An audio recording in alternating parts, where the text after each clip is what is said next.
available. 1.8 billion is still being sat on by Welsh Government and is available to spend.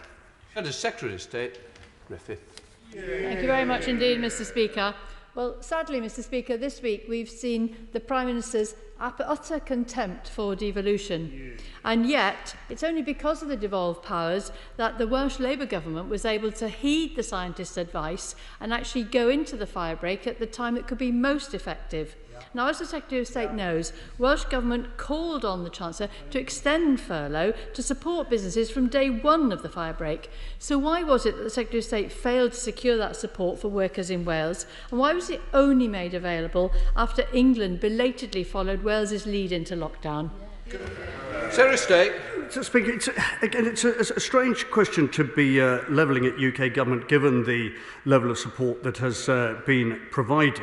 And I should remind the Honourable Lady that infection rates per 100,000 in Wales are actually higher than they are in England, and testing rates per 100,000 in Wales are lower than they are in England. So this notion that she's attempting to put forward that somehow it's all gone swimmingly well in Wales and not so swimmingly well in England is completely untrue. What it demonstrates that actually a competition between two governments is not the answer to this. What the answer is working together more collaboratively. As far as the Chancellor's statement is concerned, he made it very clear in a phone call to the First Minister exactly what was possible and what wasn't, and yet for some reason the First Minister decided to press ahead with plans which he knew could not be met by Treasury in the timescale available.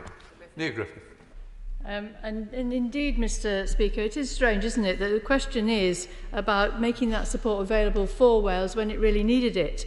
And yet, after this Conservative government's dither and delay led to a crisis point lockdown in England, suddenly the Chancellor made the 80% furlough available, but not, and I stress not, backdated the 23rd of October for Welsh businesses, whose closure at that point did help to turn the tide on COVID numbers in Wales.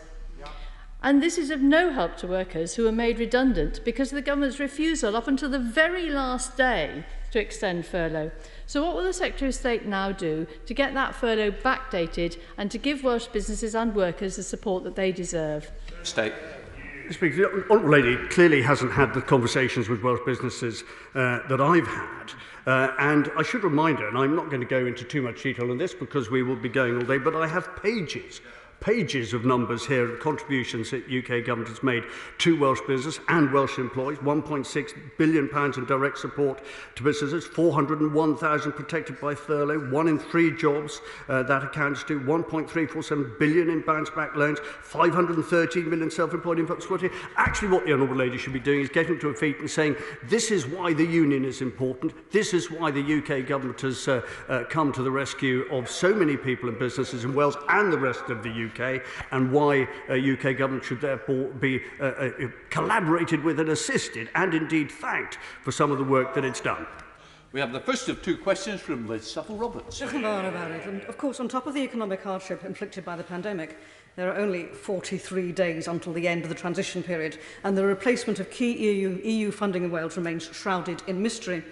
The Shared Prosperity Fund will reveal where the government's principal interests lie. Does he respect Welsh devolution? If so, can he guarantee that funding decisions will be fully devolved because anything else will stink of political expediency?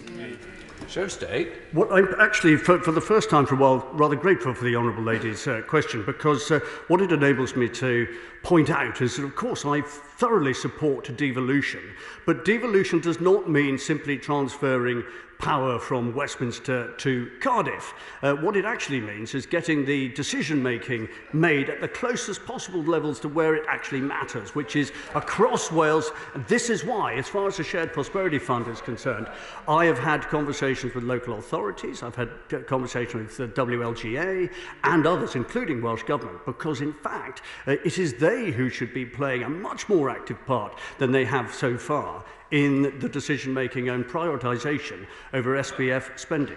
Liz Suffolk-Roberts. For all those words, I take that as a no for devolution in Wales in that case. And of course, the Prime Minister and the self-monikered Minister for the Union has said that devolution is a disaster. Yet a YouGov poll found that 72% of Welsh people do not trust Westminster to look after their best interests.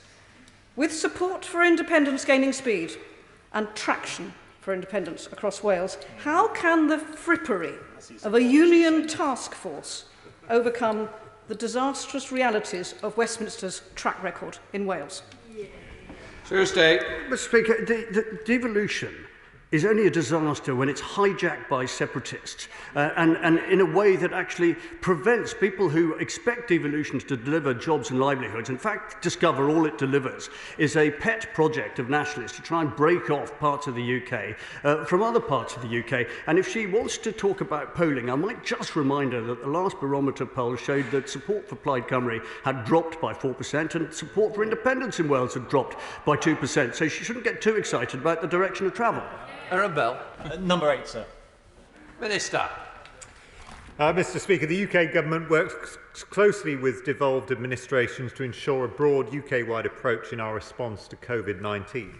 There is consistency across the United Kingdom in the restrictions implemented to tackle the virus, with some divergence to reflect differing rates of transmission. Arabelle. Thank you, Mr. Speaker. I thank the Minister for his answer. I think the only way we're going to get through this pandemic is with a measure of trust between the public and the government, and indeed the Welsh Government as well. So does he therefore agree with me that the Welsh Government was wrong to introduce its nanny state ban on supermarkets selling non-essential items during their lockdown? Mr. Davies. Mr. Speaker, I think the honourable gentleman makes a very useful point, because I think any policy which allows members of the public to buy vodka but not baby food is patently devoid of common sense. And by needlessly testing the public's patience and sowing confusion, they have undermined this government's efforts to tackle the virus across the United Kingdom. Shadow Minister Gerald Jones. Thank you very much, Mr. Speaker. Following the Welsh Labour Government's decision to introduce a firebreak lockdown in Wales, coronavirus cases have begun to fall across the board. Now, at the time, the leader of the Welsh Conservatives described the 17-day lockdown as unnecessary and disproportionate. Yet just days later, the Minister and his Welsh Conservative colleagues actually voted for a lockdown in England that is at least a fortnight longer and may actually last longer still. So will the Minister join me in finally welcoming the Welsh Government's decision? And isn't it time for him and his Welsh Conservative colleagues to put party politics to one side and to support responsible actions to combat the pandemic that are in the interests of the people of Wales? Minister Davies. Mr. Speaker, I can assure the honourable gentleman that it is the UK Government that has been trying to put party politics to one side, which is why we've invited ministers from the Welsh Government and the Scottish Parliament to come to the many meetings that we have been holding in order to develop ways to tackle this virus. The fact of the matter remains, as my right honourable friend has already pointed out, cases are higher in Wales, testing is lower than it is in England. And therefore, I would urge my honourable friend to do the honourable gentleman to do whatever he can to encourage the Welsh Government to work more collaboratively with the UK Government to tackle this virus. Jones. Thank you, Mr. Speaker. As my honourable friend will know, the border between England and North Wales is densely populated with many thousand people travelling in both directions across it every day for work, social and business purposes, and many other purposes too. However, the Welsh Government has sought to close that border, causing considerable inconvenience and disruption to those people. Can my honourable friend say what future arrangements can be put in place to ensure that there is no repetition of this disruption? Minister. Well, Mr. Speaker, my right honourable friend is certainly right that these closures have caused a certain amount of confusion for people living along the border, confusion about whether or not people can travel to or from work, confusion about where they can go to do their shopping, confusion about what sort of shopping they can actually buy, confusion as to whether or not those who are in a household bubble can actually go on holiday with each other or not. The fact of the matter remains that the Welsh Government's actions have been legal, but I'm not sure that they've been sensible. Delianne Hart. Number 11, please, Mr. Speaker. Minister. Mr. Speaker, this government have taken a broad set of measures to protect jobs in Wales and right across the UK during the COVID-19 outbreak. We've shown flexibility, most recently by extending the furlough scheme until the end of March. Thank you, Mr. Speaker. To what extent have jobs and livelihoods in Wales been protected by the government's financial support through the Chancellor's furlough and self-employed schemes? and business grants and loans? And are there other ways that the Welsh Senedd has been supported by the UK government? The short answer, Mr. Speaker, is that they've been protected to an absolutely enormous extent as a result of measures brought forward by the UK government. Over 400,000 people in Wales have benefited from the furlough scheme. £2 billion worth of financial support has been provided for the UK government's self-employed income support scheme, and £5 billion extra has been given to the Welsh Government. Not all of that money has yet been spent, so there is plenty more that the Welsh Government could be doing to support businesses and jobs in Wales. Deirdre Brown. Question 12, Mr. Speaker. Thank you. Mr. Speaker, the Secretary of State for Wales and I have regular discussions with ministerial colleagues and Welsh ministers on a range of issues, including EU trade negotiations. The Joint Ministerial Committee on EU negotiations meets regularly, and my ministerial colleagues frequently discuss the EU trade negotiations with ministers from all of the devolved administrations. Thanks, Mr. Speaker. The comments by the DEFRA Secretary on Sunday that sheep farmers should just switch over to beef in the face of higher tariffs have been widely ridiculed in Wales and indeed in Scotland. Quite a let-them-eat-cake moment. Lamb exports are vital, not only for farmers but wider rural communities. What confidence can hill farmers have that the British government has their interests at heart when it comes to EU trade negotiations after such a ministerial blunder? Well, first of all, Mr. Speaker, I can assure the Honourable Lady that this government is working very hard indeed to ensure that we get a full trade deal with the European Union. The second point to remember is that the Honourable Lady's party have voted against every single trade deal or abstained on it that's been put forward for the last 15 years. The third point that I would like to put to her is that this government, UK government, have already shown over and again how much support they will give to any industry that gets into any kind of trouble as a result of COVID or indeed as a result of anything else. So the Honourable Lady can rest assured that we're doing everything possible. And if she is worried, perhaps she'd like to explain to her constituents why she and her party voted against a deal that would have kept us inside a customs union and a single market. I voted for it. She and her party rejected that. Speaker, I know the Minister is a strong supporter of devolution, and he'll acknowledge that the UK government's conduct of reserved matters such as trade will have significant implications for devolved competencies such as agriculture. With that in mind, can I ask what concrete steps the government is taking to develop the capacity of the Joint Ministerial Committee so that it fosters greater trust and transparency between the four nations? Well, the Honourable Gentleman has been quite kind to me because, of course, I was on a slightly different side of the argument in 1999. But I have reformed, Mr. Speaker. I am a changed man. I recognise, of course, that the people of Wales voted twice for devolution in referendums, and I believe that when the people of Wales vote for something in a referendum, that choice needs to be respected. So I respect devolution, I will support devolution, and I welcome the suggestion that the Honourable Gentleman is making of closer cooperation between the UK and Welsh Government over important issues such as agriculture. We have a substantive question to Secretary Hart. Substantive question 14. Sorry, Mr. Speaker, fast asleep. I've had constructive discussions with representative bodies, including WIU and Football Association Wales. These discussions will prove instrumental in allowing teams to get back on the pitch. We're now going over to Dublin with Rob Roberts. Rob Roberts. Good morning. Thank you, Mr. Speaker. On a recent trip to Flint Town United in my constituency, who was successfully promoted to the Welsh Premier League last year, the chairman was telling me they only need 15 to 20% of their ground capacity to be allowed in to watch matches in order to cover costs and keep their heads above water. They've done a lot to enable a small number of supporters to return in a COVID-secure way.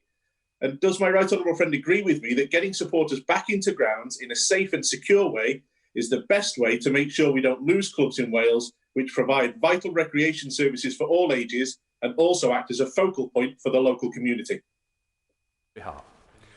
My old friend makes a very good point, and I absolutely agree with him. It's actually also a good moment to congratulate, I think, Ryan Reynolds and Rob McElhenney for their recent purchase of Wrexham Football Club.